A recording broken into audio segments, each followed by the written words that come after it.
ሰላም ጤና ይስጥልኝ የኢትዮ ዘገባ ቤተሰቦች እንደምን ቆያችሁ? የሰዓቱን አዲስ መረጃ ይዘን ቀርበናል። እስከ ፍጻሜ አብራችሁ ቆዩ።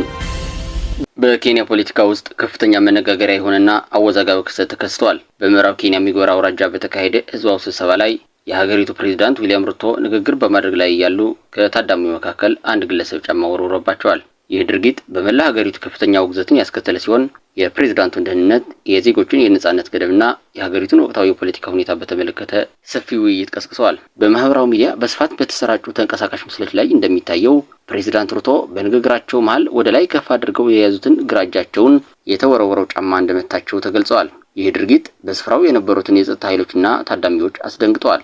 ፕሬዝዳንቱ ወዲያውኑ ሁኔታውን ለማረጋጋት የሞከሩ ሲሆን ወንጀለኛውን ለመያዝ የሚጣደፉ የጸጥታ አባሎቻቸውን ተውት በማለት እንዲረጋጉና ግለሰቡን ለታዳሚው እንዲተውላቸው ሲጠይቁ ተደምጠዋል። ይሁን እንጂ በፕሬዝዳንቱ ይፋው የትዊተር ገጽ ላይ የተለቀቀው የክስተቱ ቪዲዮ ጫማው የተወረወረበትን ቅጽበት በቀጥታ ባያሳይም በህዝቡ መካከል የተፈጠረውን ግርግርና መደናገጥ ባጭሩ ያሳያል። ፕሬዝዳንት ሩቶ ወደ ሚጎራ አውራጃ ያቀኑት በክልሉ ለ3 ቀናት የሚቆይ የተለያዩ የልማት ፕሮጀክቶችን ለማስጀመር ነበር። የተፈጠረው ክስተት በዚህ የልማት ጉዟቸው ላይ አሉታዊ ተጽዕኖ ያለውና ያልተጠበቀ ነበር። የኬንያ መንግስት ይህንን ድርጊት በጽኑ አውግዘዋል። የመንግስት ቃል አቀባይ አይዛክ ሙዋውራ በበኩሉ ክስተቱን አሳፋሪና የማይገባ ሲሉ የገለጹት ሲሆን ድርጊቱን የፈጸሙት ግለሰቦች ተይዘው ለህግ እንዲቀርቡ ጠይቀዋል። ሚስተር ሙዋውራ በትዊተር ገጻቸው ላይ ባሰፈሩት መልእክት ሁላችንም ጫማ መወርወር ብንጀምር ምን ሊፈጠር ይችላል? ለልጆቻችንስ ምን አይነት የሞራል እሴቶችን እያስተማርን ነው? ሲሉ ድርጊቱ የሀገር መሪን ክብር የሚነካና መጥፎ አርአያ የሚሆን መሆኑን በመግለጽ ፕሬዝዳንቱ ሊከበሩ እንደሚገባ አሳስበዋል። የኬንያ አንዳንድ መገናኛ ብዙሃን ከክስተቱ ጋር በተያያዘ 3 ሰዎች በቁጥጥር ስር መዋላቸውን ቢዘግቡም ፖሊስ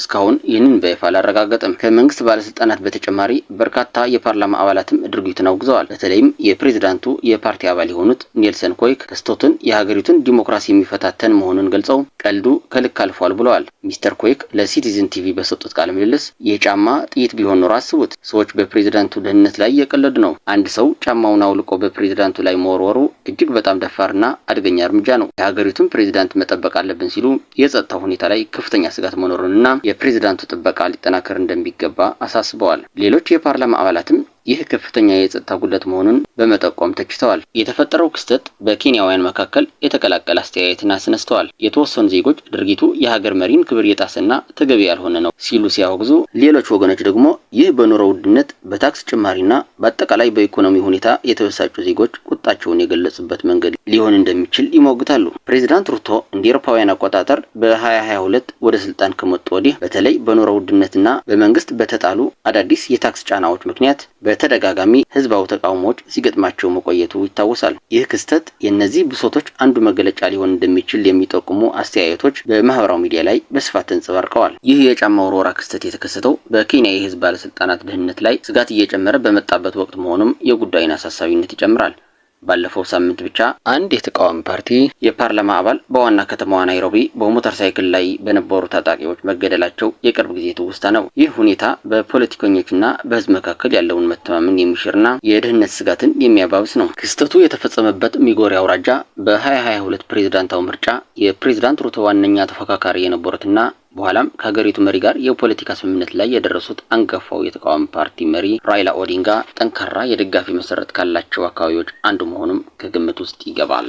ባለፈው ዓመት በተካሄዱ ተከታታይ የጸረ ታክስ ህዝባዊ ሰልፎችና ውጥረቶች መነሻነት በአቶ ኦዲንጋና በፕሬዝዳንት ሩቶ መካከል በሀገሪቱ ውስጥ ያለውን ውጥረት ለማርገብና ብሔራዊ ውይይትን ለማበረታታት ያለመ ስምምነት በመጋቢት ወር መፈረሙ ይታወሳል። ይህ ስምምነት በምን ያህል ደረጃ የፖለቲካ ውጥረቱን እንዳረገበውም ጥያቄ የሚያስነሳ ነው። በመሆኑም በፕሬዝዳንት ሩቶ ላይ የተፈጸመው የጫማ ውርወራ ድርጊት ከቀላል የስነ ምግባር ጉድለት ባለፈ የኬንያን ወቅታዊ የፖለቲካ የኢኮኖሚና የደህንነት ሁኔታዎችን ውስብስብ ገጽታዎች የሚያንጸባርቅ ክስተት ሆኖ ሊታይ ይችላል። የዜጎችን የነጻነትና የሀገር መሪን ክብር የማስጠበቅን ሚዛን እያደገ የመጣውን የህዝብ ብሶትና የመንግስትን ምላሽ በተመለከተ ሰፊ ውይይት መቀስቀሱ አይቀርም። ክስተቱ የፕሬዝዳንቱን የጸጥታ አጠባበቅ ፕሮቶኮሎች እንደገና እንዲፈተሹና አስፈላጊው ማሻሻያ እንዲደረግ ግፊት ሊፈጥር ይችላል። የተወደዳችሁ የኢትዮ ዘገባ ቤተሰቦች ለዛሬ ያሰባሰብናቸው መረጃዎች እነዚህን ይመስሉ ነበር።